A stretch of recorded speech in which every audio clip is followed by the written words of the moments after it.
Good evening, everyone, and welcome to this general election debate in Legislative District 10. I'm Ben Giles, a reporter with the Arizona Capital Times, and I'll be your moderator tonight. Before we begin, I have a couple of quick requests for our audience. Please silence all of your cell phones and other electronic devices, and please refrain from any interruptions during the debate. It is being recorded so folks can watch it at another time, and also for post-captioning services, so a lack of interruptions is super helpful in that regard.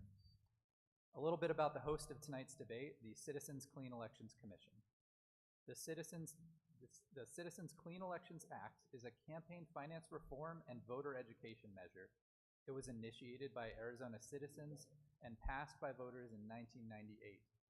As part of its role, the Clean Elections Commission provides clean funding for qualified participating candidates who agreed to abide by the Clean Elections Act and its rules. Among those rules are contribution and spending limits to their campaigns, foregoing special interest money, and participating in debates like the one you're here for. Having said all that, we want you to know that this debate is driven by the audience. You were probably handed a 3x5 index card on your way in the door here. We encourage you to write your questions down on those cards, and our Clean Election staff will come around and collect them and bring them to me even during the debate, and I'll be able to ask the panel those questions. If you need additional cards, just raise your hand and we'll bring you more. We've scheduled roughly an hour for this debate. During the first half, I'll be asking questions of all four of our candidates who are here today. They'll each have a turn to answer each question. In the second half, we're actually going to switch up the format, and this is important also on those cards. If you have a question for a specific candidate, please write that candidate's name on the card, and that way during the second half of the debate, I'll be able to ask questions of that specific candidate. So again, write the name on the card, those will be handed to me, and we'll have a healthy debate. Candidates will allow you a minute for opening and closing remarks. And just one final note about those questions. They do come from you, the audience. I just want you to know I'll be screening them for clarity and also duplicity. We don't want the same questions asked twice. And we also want honest-to-God questions. We're not going to ask things that are political attacks or speeches or things of that nature. We ask you to remain polite to all of our candidates. Please give them a fair and uninterrupted debate, no matter how strongly you may agree or disagree with what they have to say. With that, let's get started for opening statements. David, you have 1 minute. All right, thank you. Thank you all for coming. I guess you didn't hear about the governor's debate, but I appreciate you coming and listening to us. This hall is named after David Ashcraft. He was graduated from here in 1970 and spent 30-some years teaching here. He and his wife were doctoral level music educators who focused on the arts, teaching the arts at TUSD for all that time. I only bring that up because just to give a connection to him, I coached his son in Little League 25 years ago, and I've always admired the Ashcrafts. So I wanted to make note of that for this facility.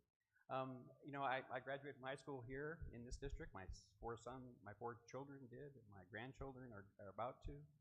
So I go way back. I spent 40 years in behavioral health and child welfare, providing services to kids throughout this community, and have been fortunate to serve you in the legislature for the last 14 years, and hope to do it one more time in this election. Thank you. All right. Thank you, David. Next up, Marilyn. Hi, I'm Marilyn Wiles, and I'm running for State Senate here in LD10. And I want to thank the Clean Elections Commission for sponsoring the debate tonight. And I want to thank all of you in the audience for coming and supporting us. I'm a wife of a decorated combat veteran. I'm a mother and I'm a grandmother. I'm also a small business owner, but most importantly, I'm a taxpayer and a citizen just like you. And I'm looking to bring different results for our community. I'm a leader that has a proven track record of just getting things done. And I will work to bring real solutions to our community and to Southern Arizona. I'm for an education that puts our children's academic success first, an economy that is growing so that we don't have to pay more taxes, and financial accountability, because as a taxpayer, I want to know where our dollars are going and why and what results we're getting. So over this evening, I'm looking forward to sharing my thoughts with you. Thank you. All right. Thank you, Marilyn. Domingo. Thanks everyone for coming out, and thanks to Clean Elections for putting this debate on. My name is Domingo de Grazia. I'm a candidate for the Arizona House of Representatives right here in District 10. My father was the artist, Ted de Grazia. My mom is a former special education teacher. And I spend my days representing kids and families in Arizona's foster care system. That's one of the reasons why I'm running, because I've seen how changes in laws that come out of our legislature and changes in the budget as far as budgetary priorities, I've seen how those changes affect kids and families right here in our communities. And I'm excited about the opportunity to represent LD10. I'm excited that you're all here because questions and debates and getting to know one another is a critical part of our government. So I'm looking forward to your questions. All right, thank you. Kirsten. Yes, hello, I'm Kirsten Engel, and I've been very proud to serve as one of the State House representatives for District 10 for the past 2 years. I myself am a product of public education, and now I teach law at the University of Arizona, one of Arizona's finest public universities. I'm the mother of a TUSD middle school student, and indeed it was through her and seeing the impacts of Arizona's devastating cuts to public education over the past few years that I first ran for office. I'm very proud of some of my accomplishments in the legislature, getting an amendment with an $8 million appropriation through the House to put money back in teachers' pockets for classroom supplies, having 2 clean energy bills heard on the House Energy and Environment Committee, where I serve as the ranking member, and also serving on a bipartisan criminal justice group in the legislature that's working on criminal justice reform bills. Thank you. Thank you, Kirsten. All right, let's get started with the questions. Candidates, just a reminder, you'll have a minute to answer each.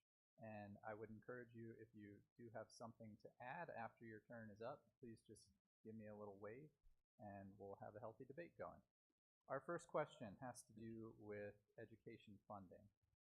This year's budget did provide a roughly 9% raise for teachers, and the Republican-controlled legislature has promised another 10% over the next 2 years, but some have said it's not enough. There's still a need for more funding, even with those recent gains. Is that true, Marilyn, and why or why not? Well, one of the things running, as I said, about financial accountability, I've been going over our state budget, and I'm watching and looking for where our monies are being spent and why. I applaud getting the 9%. Our teachers actively needed it, and I know we promised more money coming to them. So I really want to take a hard look at our funding posture across the state to make sure that we have the right resources against the right programs to get the right results. Thank you, Marilyn. Domingo. Yeah, absolutely. Arizona needs more money for teachers, and that means prioritizing the money that we have. And we need to be clear that if you want great teachers, great instructors, great educators, we need to pay them a fair rate. Being 43rd in the nation, or wherever we are at the bottom as far as our priorities in public education funding is just, it's shameful. I'm excited that I might have the opportunity to help reprioritize and make sure that our educators are getting what they need so that we can make sure that our children, the ones that are going to be taking over our communities in the next 10, 20 years, are getting the education they need, that they can be well-rounded so that we can keep building on our communities. Thank you, Domingo. Kirsten. Yes, absolutely. We are still something like $1.2 billion less money going into our schools every year than before the recession. We are still dealing with crippling teacher shortages in our schools, and that has been partially helped by the money, but it hasn't been a 9% increase. It's up to the districts to actually distribute that money, and they quite rightly have not limited it to the classroom teachers upon which it was based. And so it hasn't been that big of a raise, and therefore we still are dealing with not only teacher shortages, but the inability to do some needed infrastructure repairs to our schools, new buses, fixing the roofs, all of those things. A lot of that district additional assistance that was appropriated hasn't been able to go to those needs because it's been going in to pay for staff increases. So we need permanent funding and we need more funding. Thank you. David? Yes, I believe that we need more resource brought to our schools for the reasons that Kirsten just outlined. Right before the vote, I met with the governor and said, you know, you have to get a funding source that's permanent, and whether it's reducing the tax cuts to the corporate entities, or looking at income tax changes, both personal and for the corporations, you got to do something permanent. Because I was in the room with a previous governor who said, gee, before I leave office, the state budget's going to be $16 billion. Well, when she left, it was $8 billion. Because there is a business cycle. There are good times and bad times, and in order to sustain the gains that we are making and have made in the last couple of years, we need a permanent source of income. All right, Marilyn, 30 seconds to wrap up that question if you had anything to add. Yes, and I agree, we need more funding, but we need to make sure that it's focused on the right things, and that's focusing on our children's academic success first. We all want local control of our funding, but if we say the money is for our teachers' pay raises, I believe that it needs to go to the teachers and not be funding other things. I think the school districts can reprioritize from within to support their infrastructure needs. All right, and I'd actually like to build on that comment. We'll start the next round with Domingo. There was a healthy debate down at the Capitol. Particularly, there were some Republican lawmakers who were frustrated, particularly Maryland, by what you just described, that their message to voters was, this is a 9% raise this year. This is the legislature funding this raise. But as some of you have accurately mentioned, there is a local control issue here where school districts are given a large pot of money from which to make decisions locally about how to spend those dollars. Is that the right way to fund schools? Do we need to overhaul the way our district public schools are funded, Domingo? No, I think we should stay with local control. The reality is that the teachers, the district administrators, they know what's going on in their communities and their districts. They know what's happening on the ground. They know where the funding is needed. And I think it would be an overstep and an inappropriate step for the legislature to come in and start directing districts on how best to use their funds. Let's leave it with the experts that know what their communities need, what their teachers need, and not step into that realm. Okay, Kirsten, if there's a rally for teacher pay and then the legislature provides funds supposed to go to teacher pay, well, is local control working then if, as you said, not all districts are providing the pay raise that lawmakers were advertising? I think the legislature should be listening to the districts. And I think we've got to leave the distribution of funds to the districts. Of course, it's vital to have good teachers. That's essential to the success of schools. We don't have enough money for those teachers right now. But you also can't have kids learning in classrooms where there's no air conditioning. Last year at the beginning of the school year in my daughter's middle school, the air conditioning went off. It was on and off for the entire week. They lost almost a week of learning.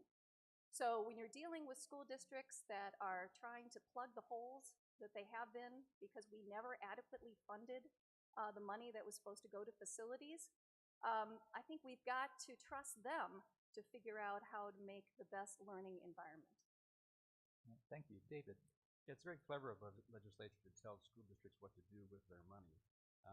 And you know, as Kirsten pointed out, it's great to pay your teachers, but when your school can't open because of the air conditioning, this building is 50 years old. All these buildings around us are over 50 years old. They need maintenance. We cut that maintenance off in 2007 and 2008 to deal with the recession, and we never restored those funds to the schools. So shockingly, those facilities are all ailing. Some of them are in absolutely horrible condition, almost to be condemned in some parts of the state. So we need to reinvest in local control, but we also do that by providing the resources so that they can make good decisions instead of having constantly to rob Peter to pay Paul and stretch things out and you know, put buildings together with bubble gum. That is ridiculous, and that is the fault of the legislature directly. Marilyn, what do you think? Is local control working in this case, or should the legislature have more say in how those funds are spent? Well, as the legislature, and when we give money to our local schools, yes, they should make the best use of the funds that we give them.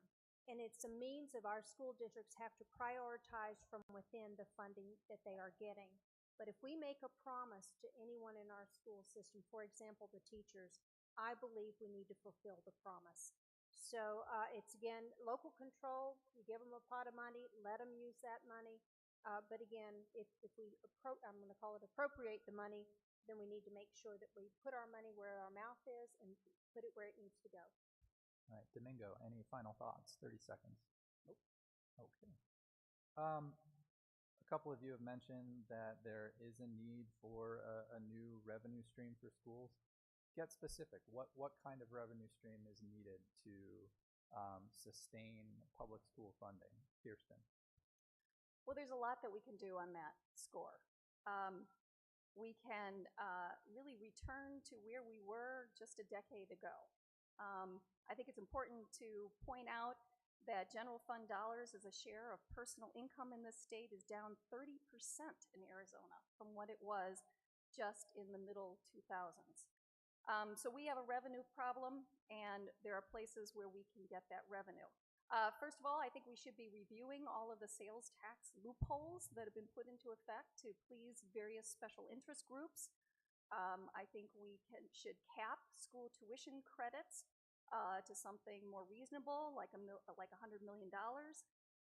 We cannot afford to have as much tax credit money going, tax money going to these to private schools and out of our public schools. I think we should be looking back to returning some of our corporate tax rate to near to 2011 levels. That is, the drop in our corporate income tax has taken a lot of money out of our budget. I think we can look at online retail sales for out-of-state companies, something that's now been permitted by the Supreme Court decision, the Wayfair decision. We can tax digital goods, and we can stop funding the ideologically driven freedom schools. All right, David, ideas for I think sustainable underneath every issue, no matter we talk about healthcare or transportation or prisons or education, is the whole notion of tax reform. And for many folks in the legislature, that's a dirty word. It is a frightening thing to do, but we have to do it. We have to, in my mind, broaden the tax base, among other things. Look at the loopholes that Kirsten mentioned. Delay or stop some of the tax cuts to the corporate tax cuts that we enacted that were not asked for by corporations. They did not want this to happen, but we did it anyway. So there are many things that we need to do in terms of the whole three-legged stool of taxation. And in each area, we have to look at what our options are and to be realistic about going forward for our future. As you probably heard me say in the past, it's those who follow us. We have to build an infrastructure. We're already $20 billion behind in transportation, among other things. So we have to find resource, and the only way to do that is to look at comprehensive tax reform across the board. All right, Marilyn. Yes, one of the things that instead of raising taxes, and again, tax reform is probably warranted, but the key thing for me is growing our economy. Let's see what we can do to bring new businesses here to Pima County and to southern Arizona and grow like Maricopa County has grown. And if we can bring more economic development here, we can bring more jobs here, and specifically jobs that are a little higher paying. And with higher paying jobs, we're going to increase our tax revenue. So we will have funds that we will be able to support the needs that we need for our school system. Domingo.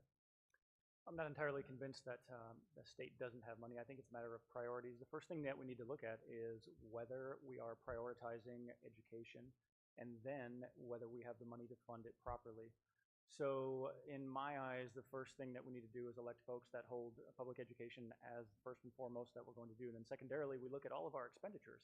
We know that we have money coming in. The state has money. That's not really the question. It's a matter of where the money's going and how much of it is going to things that are not in line with the state's priorities now. We know that a lot of teachers and supporters of teachers came out for the Red for Ed movement, and that was bipartisan. So Arizonans are now looking at holding public education as a priority. So where is our money going? We could certainly spend a whole lot less money on prisons and the prison system. We could certainly spend a whole lot less money on giving tax breaks to corporations that don't need it or don't want it. And then the third leg that I would look at is something that we should be doing from now for the next 20 or 50 years, and that's bringing in new business, making sure that we have an educated workforce, using our fantastic geography and location to bring in business. All right. Kirsten, any final thoughts? Yes, I think we have to avoid the fallacy, quite frankly, that it's tax cuts that's bringing business to Arizona. There have been studies that have shown that that's really not the case, and that we cut taxes in response to job and business growth that happened as a result of other great things about the state of Arizona. So there's a real opportunity cost for us cutting taxes that we can't adequately fund our schools. So we're not going to have an educated workforce for tomorrow. And I'd like to say, I wish he was here to give us a response on that, but my colleague in the House, Representative Todd Clodfelter, voted for more tax cuts this past session, even as we were trying to find the money we needed for our schools. Marilyn, could you respond to that a little bit? The debate on the balance between providing, as you said, a good environment for business to thrive, and that helps our economy, and that helps boost the economy and provide more funding for schools. What's the balance between that and cutting taxes to maybe entice business to get here? Well, we need to have a kind of enticement to be able to attract them. We do need some corporate incentives to drive more business this way. And without those, and if we have any kind of tax increases, what will happen to our local economy is that the businesses will go elsewhere. So we have to look at it together with what are our current priorities within the state. I looked at the budget. One of the big priorities is obviously education, and they're looking at K-12. They want to end recessionary funding cuts, permanently increase our teachers' salaries, and then look at school repairs, the infrastructure and repairs that they make, and then targeted investments. And so then also focusing on higher education, I'm looking at things like vocational. The JTEDS program is great, but we need to be able to, as we grow in our community with new businesses, that we have the workforce here to be able to support that growth in business. All right. We've talked a lot, and clearly a big part of the debate this election cycle is revenue, funding for schools. But absent that, let's just talk about some maybe fundamental changes that could be made to improve outcomes in schools. David, is there anything that can be done to change the schools absent new funding that could help improve our outcomes? Well, I think the legislature has proven over the last 10 years that it is totally incompetent to manage education. That the high stakes testing, there's an article in Forbes magazine yesterday talking about how we blew this, that the correlation between a good education and high stakes testing is pretty much zero. We have invested and forced our schools to do many things in response to that, and to no avail. And education is mostly about relationship. It's the relationship of the teacher and the student. And we need to enhance our schools in ways that improve that relationship so that kids can succeed and move on to the next level of education in a way that is effective. We have proven that that testing, and like I mentioned at the beginning, this room is named after an artist, a musician. And that's what we have skipped. It's those types of things that we have skipped over and not helped our children. So, David, is there then a specific proposal, though? I understand that you think the legislature has failed in this regard to try and improve outcomes absent new funding.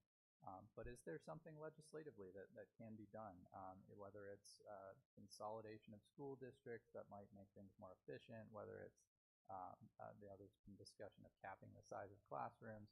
What kind of things can you do that don't require new funding? Yeah, there is the consolidation of schools. We've tried over the years to implement that. I think that's something that we have to keep looking at in terms of, there are some school districts that actually have no schools and who send their children to other schools. So, doing away with the overhead, I think, is a big issue. But I think it goes back to the local control of getting resources back to the schools so that they can use them more effectively. And that way you end up saving money and keeping kids in school. And I think that's the highest priority. All right. Marilyn. The question for me is, how are our children's academic success, how is that being supported? If you look across, we have some schools right here in Pima County that are doing exceptionally well. They use the Arizona merit scores. And I looked at those, and where the average is 41 in math and 41 in English for the state, there are some here in our district or in our area that are outperforming others, and there are some that are just marginal. And so I hate to use the word comprehensive, but I think we need a comprehensive education reform to look at our education system across the state, because we have issues in our rural communities as well. So we need to look very hard at what the strategy is for running our schools, and the strategy and the vision for where we want to see our children, a 21st century education. We need to focus on leadership in our school. Do we have the right leadership to be able to lead to the right results? We need to focus on our customers, and customers being the students, the parents, the other stakeholders. And one thing that I think we really need is performance metrics, so that we can find out how well we're performing and with the results that we need. Thank you. Domingo. So the question, as I understand it, is whether we have the ability to make changes in schools absent new funding and to make positive changes.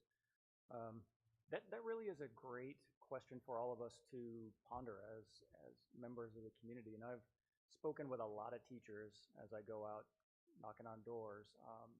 A lot of teachers that are really considering going to other places to teach because they cannot support themselves or their families if they stay here and do what they love to do, which is being teachers. So it really is a fascinating question of whether we can do anything without increasing revenue. And I think one thing that we could do is level the playing field across all of our educational institutions. And what I mean is making charter schools have the same accountability as public schools have, making charter schools have the same admissions standards and student retention standards as public schools. And then I would bet, I'm just guessing, but I think it's a pretty good guess, that we would find that there is a little bit more money in the pot for all education.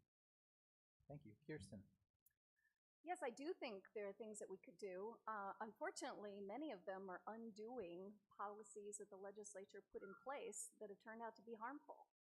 One of them is this 4-hour block of time that English language students need to spend in an English-only classroom apart from the rest of the school population.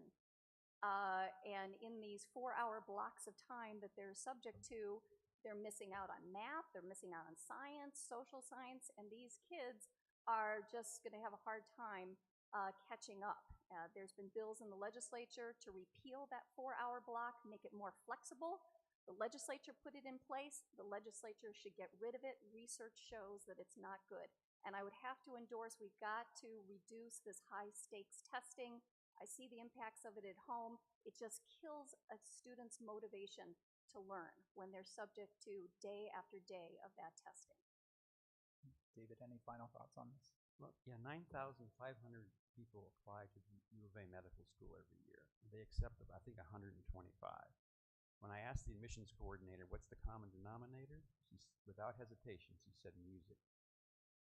Music.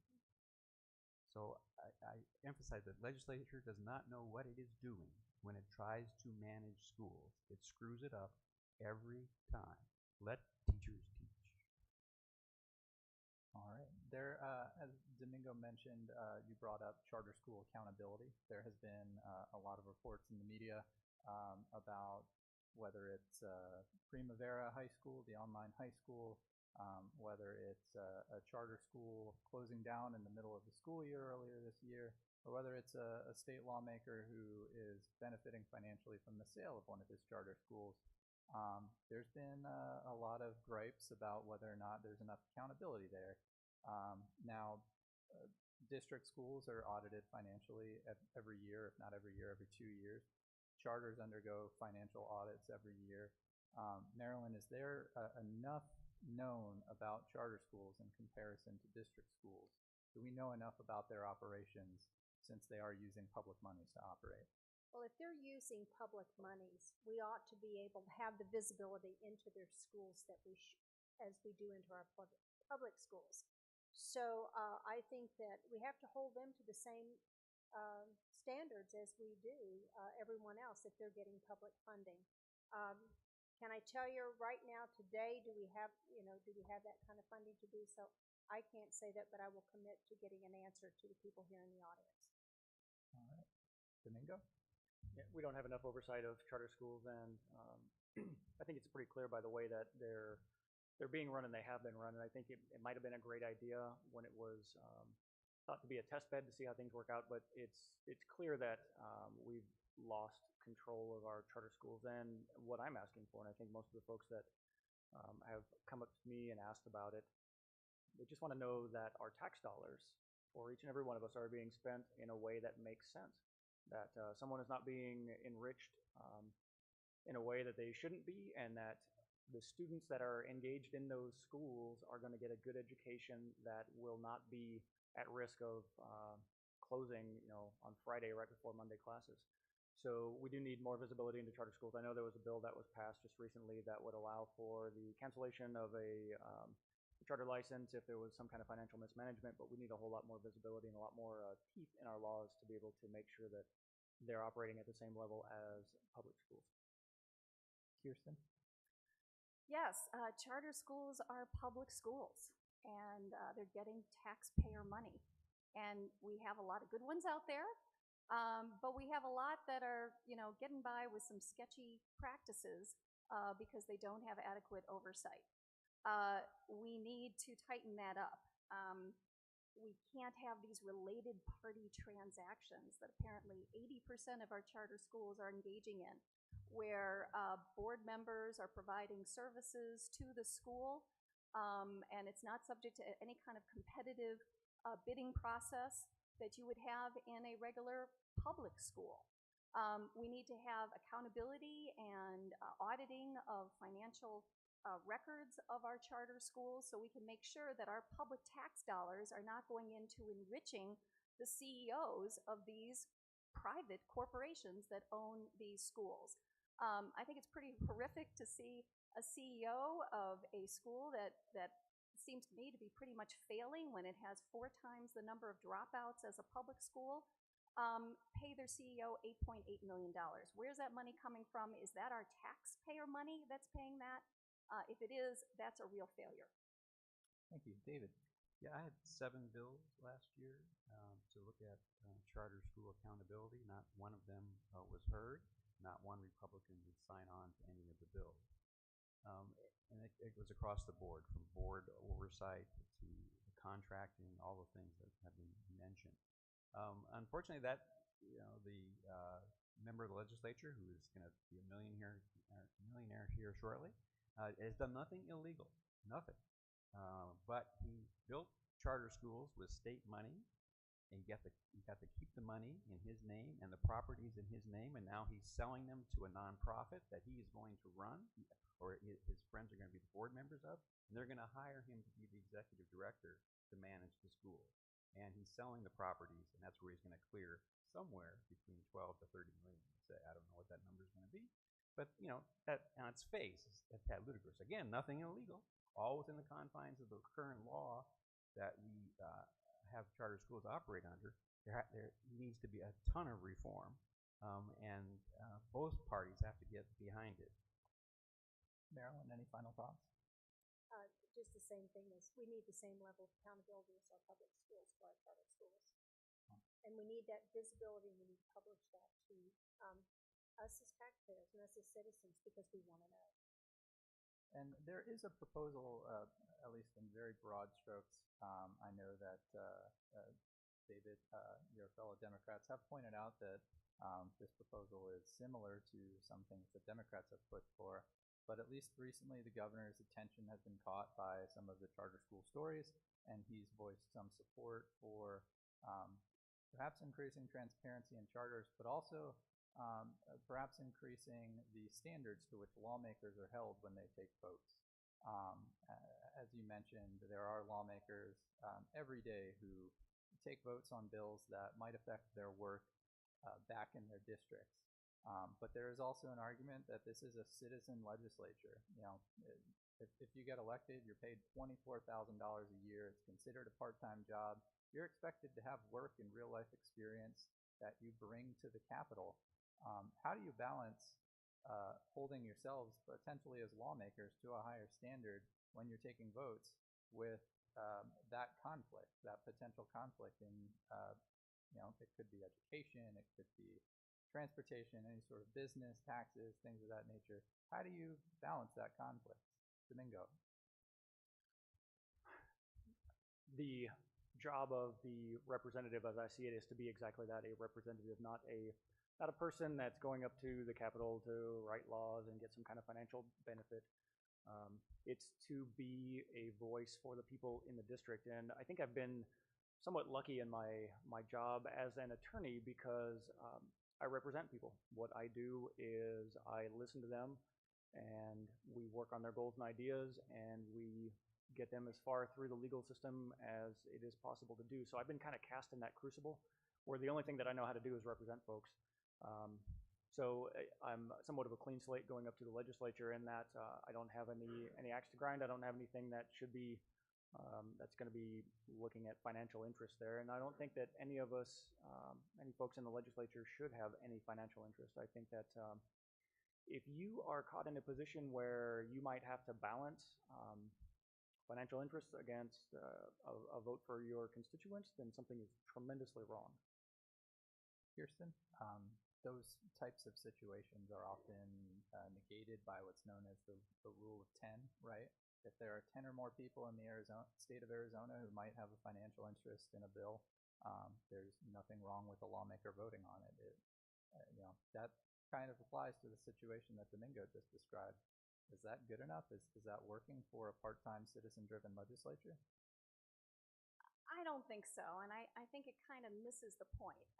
When you're in a position of power and you're either holding up the enactment of good policies because it will work to your own financial detriment, even if it affects, 100, 1,000 other people.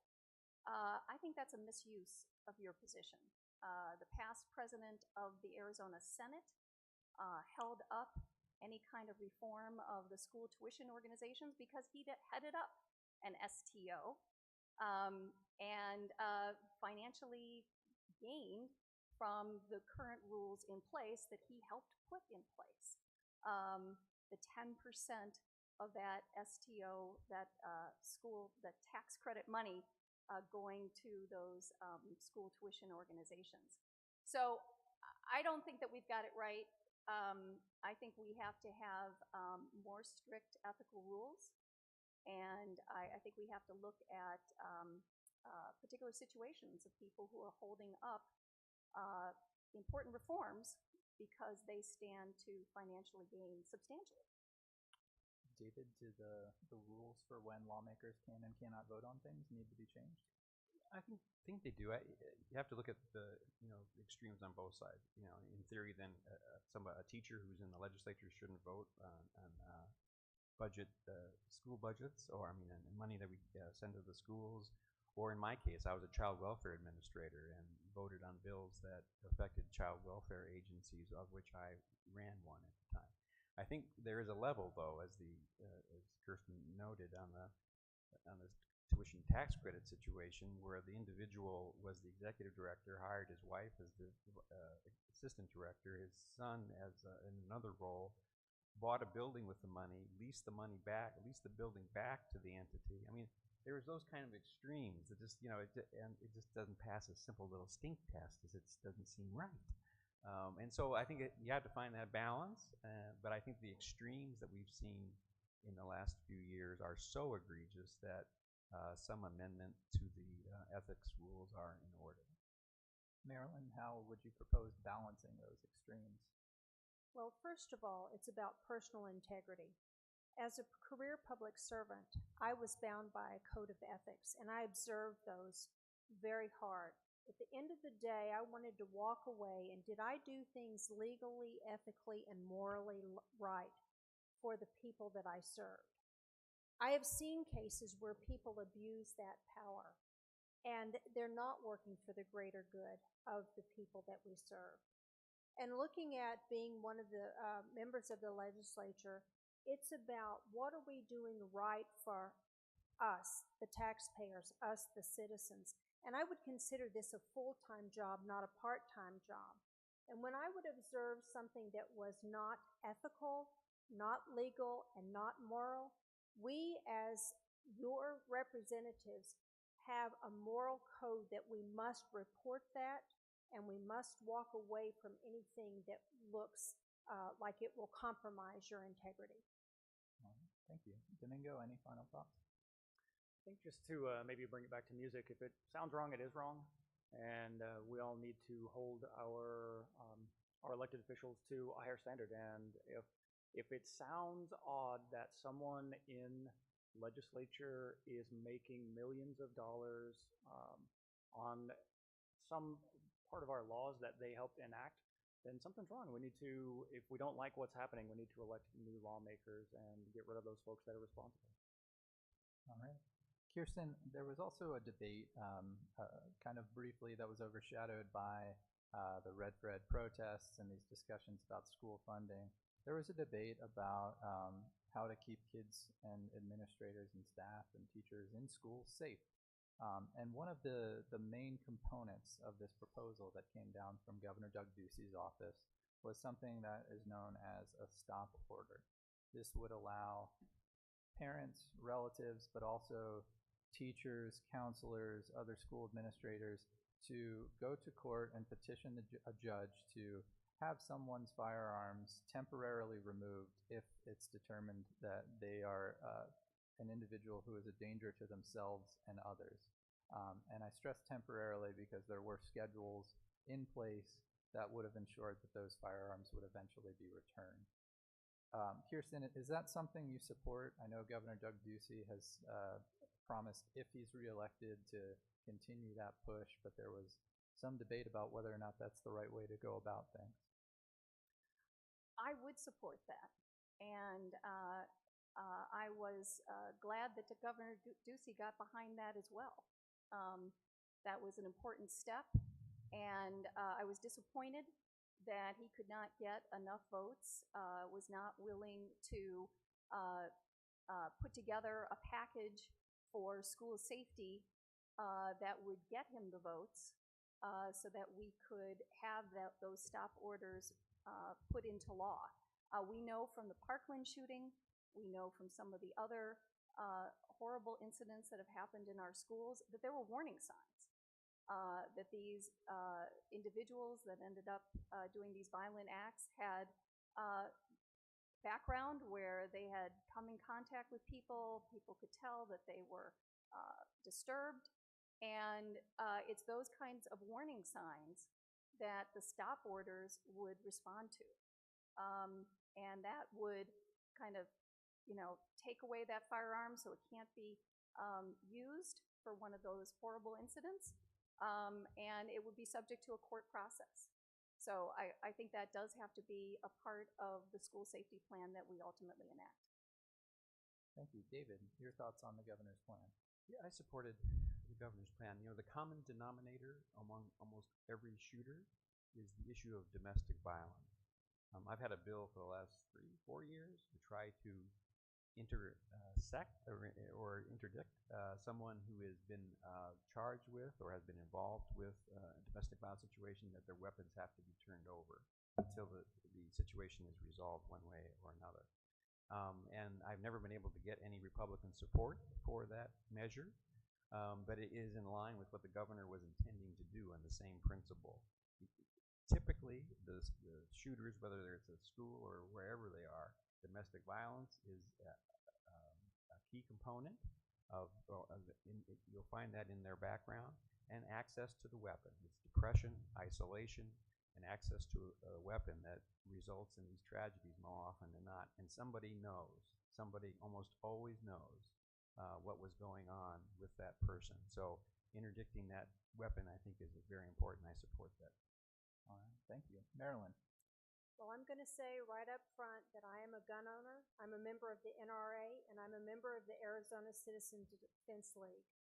We have gun laws on the books that we need to enforce, and I vote for enforcing the laws that we currently have on the books.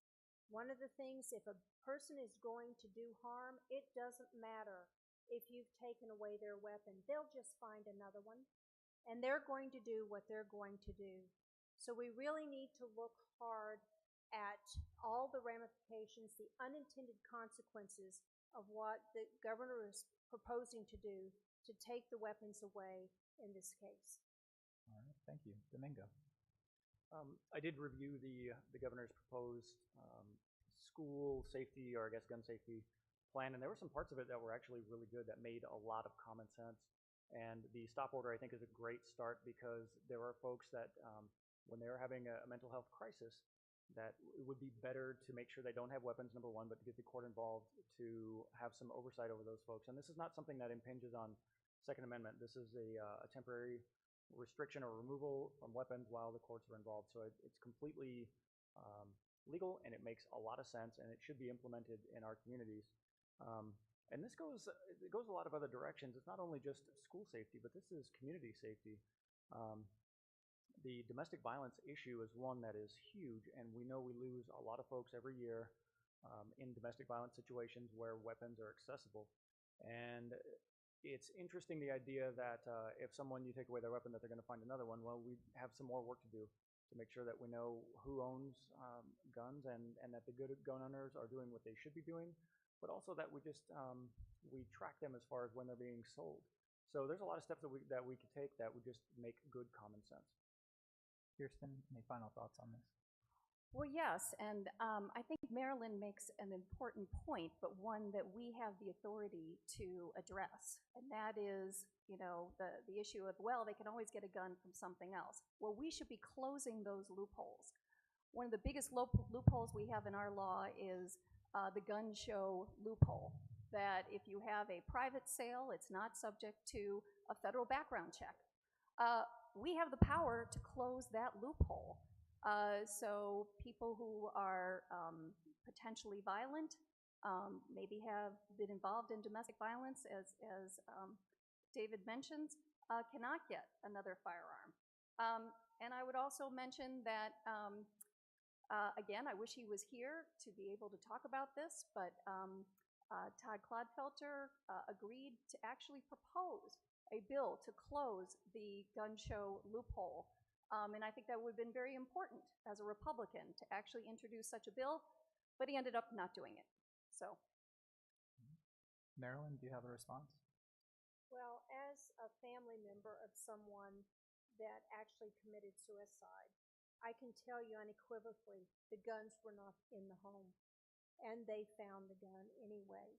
And what they left in its wake is a very saddened family, a 3-year-old child who had to go through life missing her mother because of her intentions. So like I said, if people want to do harm and they tend to do harm to others or to themselves, they will find a way to do it. All right, thank you. Our next question has to do with another one of the governor's proposals that didn't quite make it across the finish line this year. There were actually a handful of proposals to deal with the state's water crisis, one of which would have allowed the director of the state's water agency to make moves to conserve water on a statewide basis. That authority now rests with the Central Arizona Project. We'll start with Kirsten. Do you agree? We'll start with David this time. David, do you agree with the governor's maneuver there? Was that the right way to go? No, I didn't support that notion. Again, water law is, I've been in the legislature for a long time, and along with education funding, water law is probably the most complicated thing you're going to deal with in the legislature on a regular basis. But the notion that the state could even oversee the Central Arizona Project, which is federal legislation, is faulty on its face, I guess, or on the premise of it all. Again, there has to be coordination, certainly, among all the water entities in the state. A lot of this falls to the Corporation Commission to facilitate that coordination and implementation. But I think it was naive of the governor to think that he could just centralize it out with appointees from his own administration to oversee the entire water policy of the state. It's just far too complicated. And again, there's the whole notion of the federal regulation that has to be dealt with first. Maryland, does Arizona need a more centralized voice on conserving water in the state? Well, what I'd like to, in 1995, I was in a meeting at one of the schools I was going to, and we had a futurist who briefed us on water. And this stuck with me all these years, and he said by the year 2025 that our water will be our most precious commodity. Fossil fuels will not be that. And we need to start working back then to conserve the water that we have. The interesting thing is, and now I've moved here to Tucson, Arizona, where water is an issue. And what I see is, as a citizen, what are we doing as citizens to conserve the water that we have now? We are still watering our lawns. We still have our big swimming pools. So I'm looking at it from, we need to focus here now as a citizen to start conserving the precious resources that we have. And we need to work with other water organizations in coordination and collaboration to find a solution and the results to protect this precious commodity. Thank you. Domingo. So I rely on experts like Representative Engel, who knows a lot about water resources, for the definitive answers, but I can tell you that we used to have things like 100-year water plans, and they would literally reach out that far so that we could plan for what our potential water shortages are. And we know that coming up pretty quick here, Lake Mead is going to be at critical levels such that we're going to start water rationing. That's if we continue on with the usage that we have. So yeah, absolutely, we need to be way smarter about water. We need to look at folks that know, not only within Arizona, but across the country, know what water management is and how best to implement it. And I'm going to spin the discussion a little bit over to energy, in that a lot of folks don't know, and I certainly didn't know, that the production of electricity from either coal-fired or natural gas energy plants takes water. It takes a lot of water. It takes some number of gallons per day per person, up to one estimate I read, I don't know if it's accurate, but 160 gallons per person per day for Phoenix.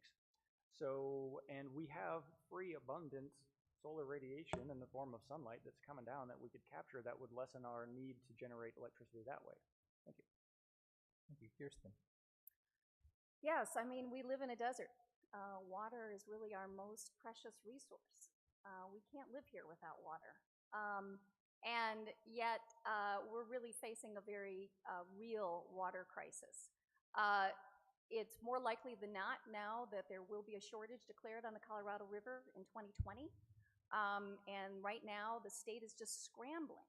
It lost an entire year because of the governor's proposals last year to actually deal with the impending water shortage that we're facing.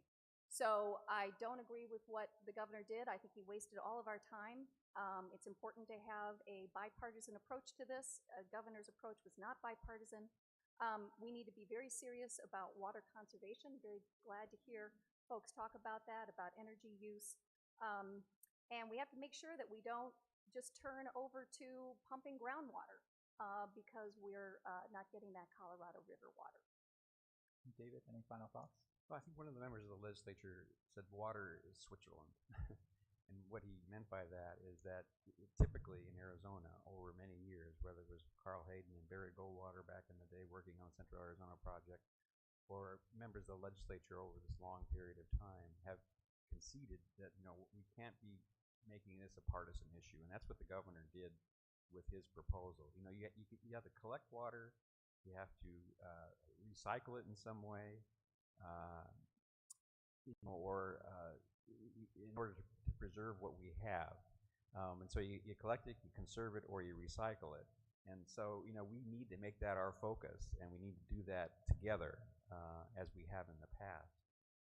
Thank you. And Kirsten, you kind of jumped the gun on the next question here, which has to do with groundwater resources. Certainly there's a lot of hay made about Lake Mead and Colorado River supplies and how that would affect Arizona in conjunction with a number of states along the river. But is Arizona doing enough locally to protect its groundwater supplies? And if not, what more could be done? We'll start with you, Marilyn. Well, when I was down in Cochise County a while back, and I was going through some of the farms, one of the things I said, we have a lot of land down here. Why aren't we farming it? And quite candidly, the farmers told me that there's not enough water. The groundwater underneath has dried up, so they can't grow anything. So we need to really look at conserving what we have and what kind of measures do we need to take as a community and as a state to be able to conserve. I'm looking at water as a resource, whether it comes from Lake Mead, whether it comes from the Colorado River, or whether it comes from our ground. And we do need to work, and I will say in a bipartisan way, to make sure that we protect that resource. All right, thank you. Domingo. Yeah, we need to protect our groundwater. Luckily, the last session, there was a bill that would have allowed an additional increase, or I guess an increase in groundwater usage out in some of the outlying areas, and I think that bill was voted down, thankfully.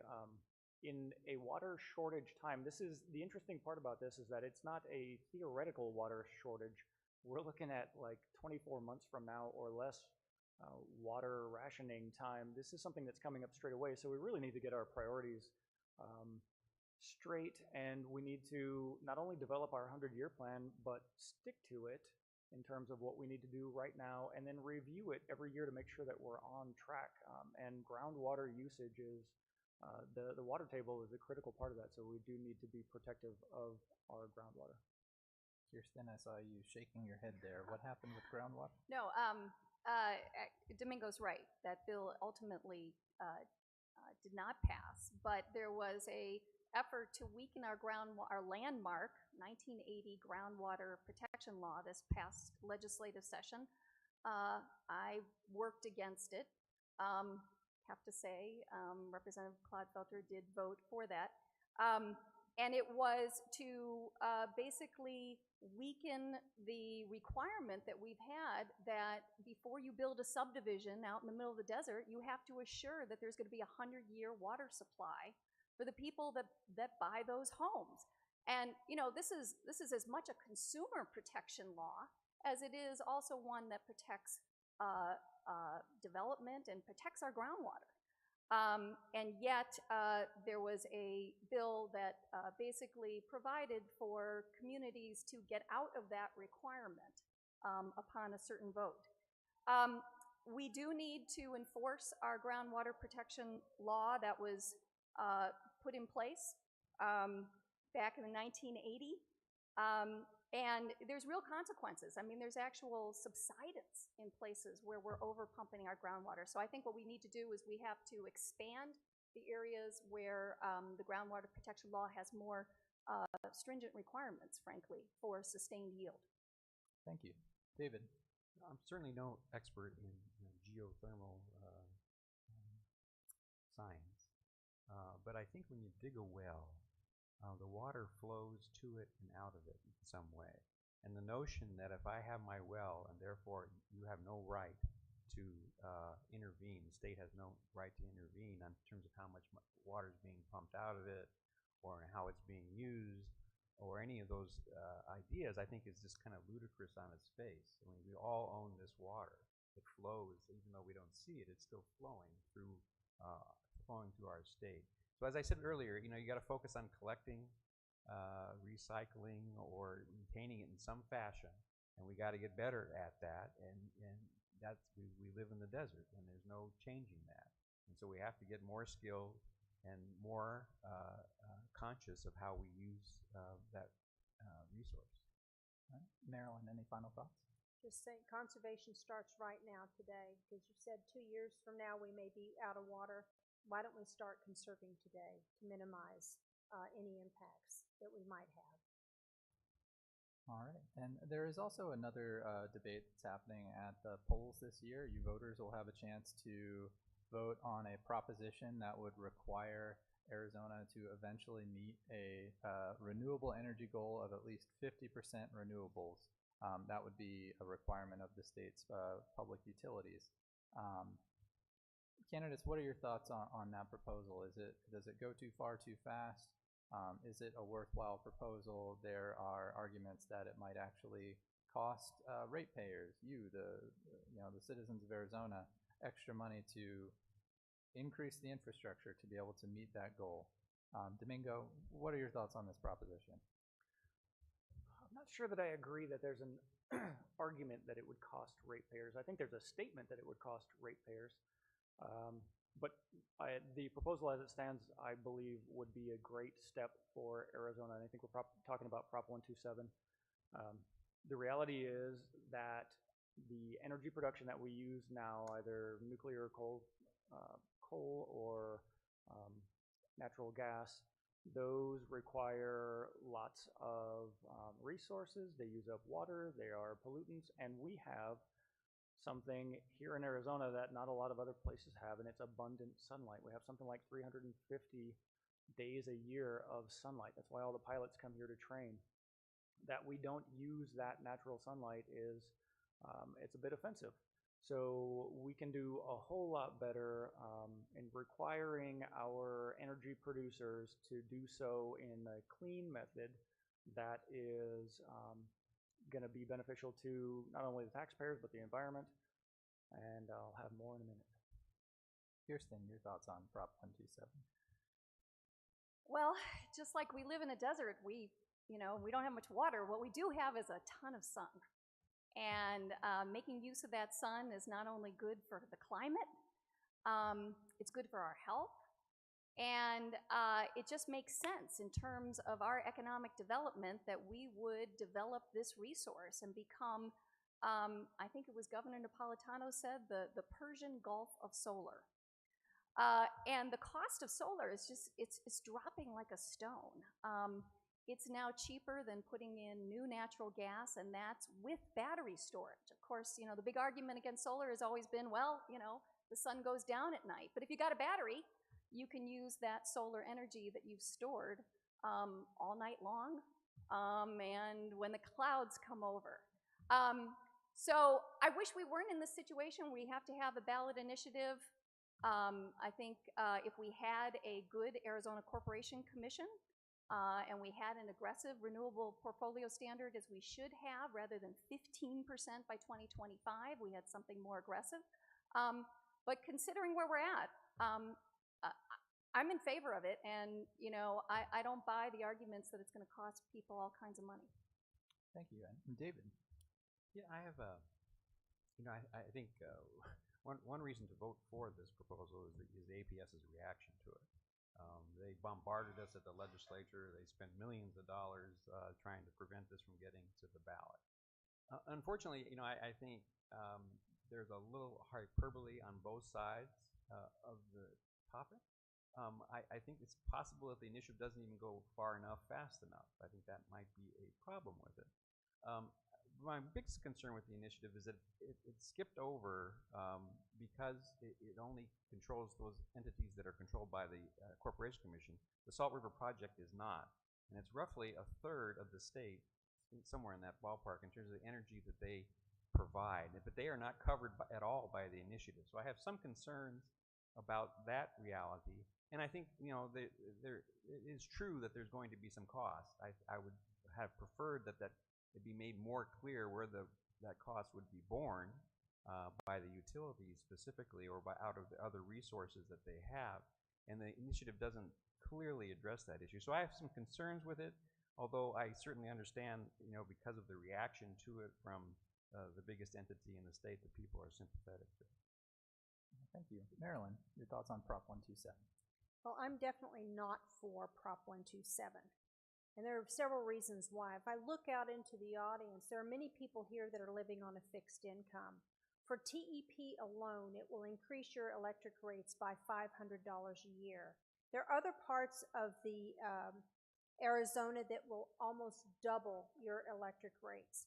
And I don't see that as a means for us. Renewable energy is great, yes, but who's going to profit from it? Tom Steyer's from California. I can't see the need for it. We have a perfectly good nuclear power plant that's north. It's clean energy. We've had nuclear power for many, many years. Yes, there will be arguments about its cancer-causing, living close to those kinds of things. And the other thing that I Audience, say... Please don't interrupt. Thank you. So what I'm saying is also if we get rid of our nuclear power plant, there will people that will be losing their jobs. I've heard numbers anywhere from 3,000 to 9,000 people will lose their jobs. That will decrease our tax base. So I'm not for anything that will increase my cash flow out or anyone else that is living on a fixed income. We just can't afford it. We hear more new taxes. I spoke with a woman the other day who only makes $18,000 a year. And out of that, she has to spend $100 a month just on inhalers to live. That's not much money, folks. So when you increase her electric bill, what does that do to her? To her having to make a choice between her health and being able to have electricity. All right, thank you. Domingo, any final thoughts? Yeah, just real quick, I have great news in that the stated lost jobs, I've found them. They're in renewables. We have a great workforce that's trained up, that's working in the energy sector already. Move them over from traditional energy production to renewables. There's a lot of jobs there. Now, the cash flow out, I have an interesting proposition. You can make your own electricity. And if we have lawmakers and laws that help that happen, then you don't have to pay that much for electricity. Now, let's be absolutely clear. There are some folks that are not going to be able to have solar panels, and there will be a need to have a stabilized electric grid. So we will have to have a power production system of some kind, but we just don't need it as big as it is now, and it can be a lot more through renewables. All right. We've got time for one last question, just to give voters an idea of maybe what your priority is. If you're elected to serve in the legislature, would you tell us what your plan is for the first bill you want to sponsor? What's the first thing you want to do when you hit the ground running? And bonus points, if you will, if you can name perhaps somebody from the other side of the aisle who would support that idea, who would go along with that idea, because certainly the things that are supported in a bipartisan way usually roll through the legislature. We'll start with Kirsten. I think I would introduce a bill to adequately fund public education, to close loopholes and start restoring the revenues that we need in our general fund. There are advocates for public education in our legislature on both sides of the aisle. I think it just takes political will and a sense of purpose that we certainly have now without the Invest in Ed ballot petition on the November ballot. We are going to have to find funds for our schools right away. I think I'd reach out to some of the education advocates on the other side, such as Representative Heather Carter. I think she's now running for the Senate, but if she would work with me on that, we could have something in both the House and the Senate. All right, thank you. David. Yeah, certainly a lot of topics that we didn't get to. I mean, healthcare is a huge, huge issue, and I'm going to do some legislation relative to that. I guess what I'll start again is the charter school accountability. We had 11 bills or 12 bills total, and 7 of them were actually mine. Across the aisle, I believe Senator, if she returns, Senator Kate Brophy-McGee has indicated that she would be interested in supporting those bills, and as well as potentially Representative Carter, who may become Senator Carter, has also expressed an interest in doing that as well. So, historically, I've done a lot of work across the aisle. I've been successful in getting resources to kids in the child welfare system, in the school systems, in various other programs for healthcare, oral health in particular. And so I will continue to endeavor to work with people across the aisle as much as I can. All right, thank you. Marilyn. I have several that I would like to sponsor. One is, and as I mentioned, comprehensive education reform to include the charter schools to see what can we do differently to bring better results for our children. The other one that I am really strong on is financial accountability. Again, we have $10.5 billion in our general operating fund in our state. So I want to know, where is that money going? How is it spent?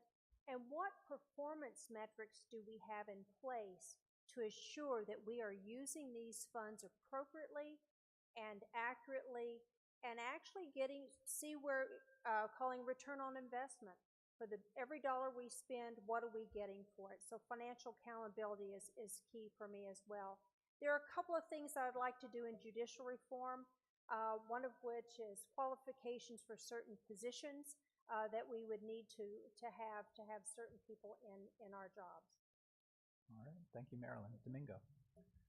Since my background is DCS and foster care, one of the first bills I would introduce would be a bill that would support kinship families that take on the role of foster care, because right now there's a huge discrepancy between what the state of Arizona says that kids need in order to be supported and what our current foster care system provides for them. So that's one of the easy ones to put forth, and I'll have to do some legwork and meet a lot of folks that are both on my side of the aisle and across the aisle to build up not only that rapport, but the reputation, and do the idea generation so that we get bipartisan support to move forward. It's interesting that the question always asks for the first bill or the one bill that you would put forth, but there really are, I think all of us have a lot of bills that we would put forward, and I know for me, funding public education fully with a sustainable income stream is always top of the list. For me, DCS is another situation that's near and dear to my heart, but also common sense gun reform, public health. We need to have some accessible, affordable health care for everyone, and then we can move forward with growing Arizona. All right. Thank you. Now we have time for your closing remarks. Each of you will have a minute for those. We'll start with David. All right, well, thank you all for coming, and the folks that helped set this up. And I also wanted to thank the folks that are running. I want to thank Marilyn for running for the Senate. It's not an easy thing to do this, and to put yourself out there and to go knocking on doors in 100-degree heat is not fun necessarily.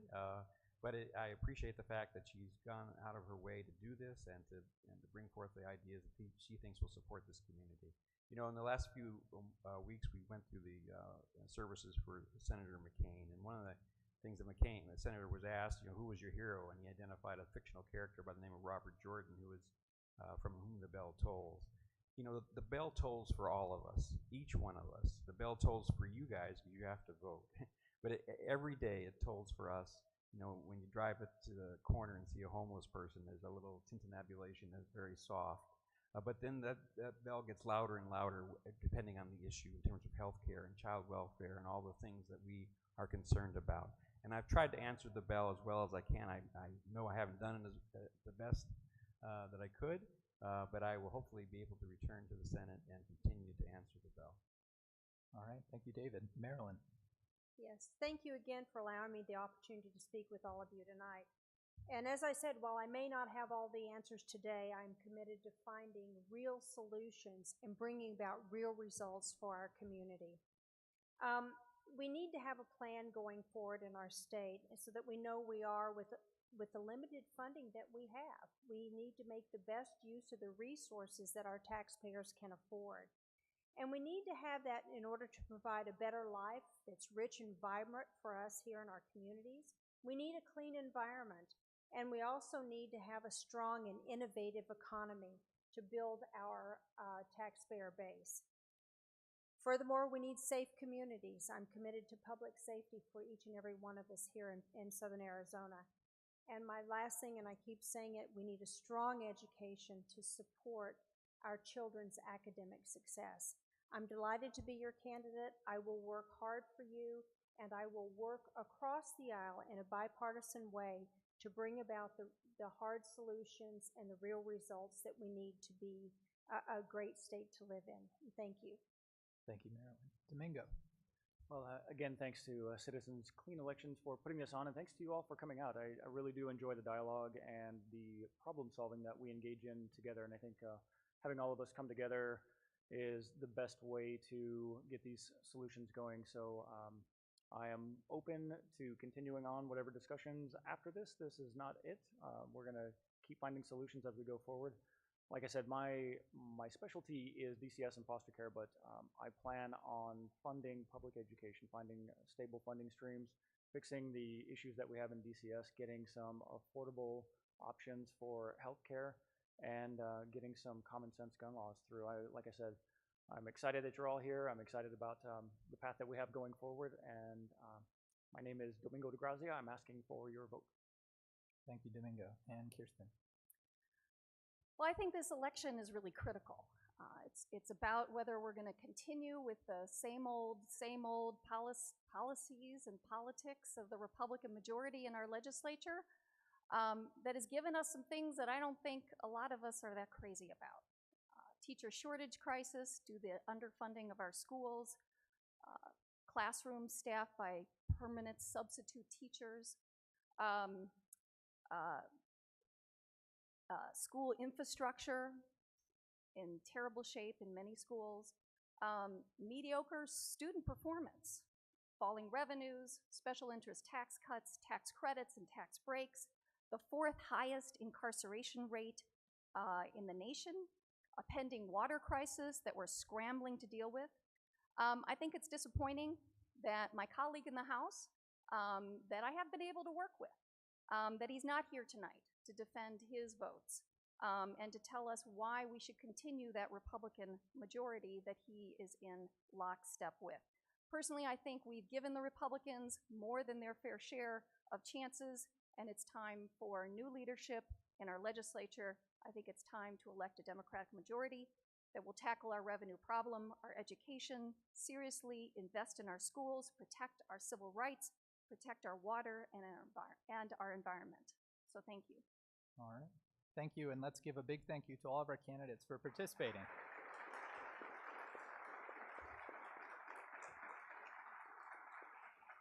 I just have a couple of quick housekeeping things. I'd like to thank you as well, the audience, for taking the time to come out and participate in this debate, and thank you for all your questions. We encourage you after tonight, you can visit www.cleanelections.gov/voter dashboard. You can find a more customized voting experience there to learn more about this LD10 race. You can also find more about candidates and issues statewide. And you can always rewatch this debate if you wanted to. It'll be up on demand within about 24 hours. We ask that you please fill out the debate evaluation forms and return them to the volunteers in the back of the house.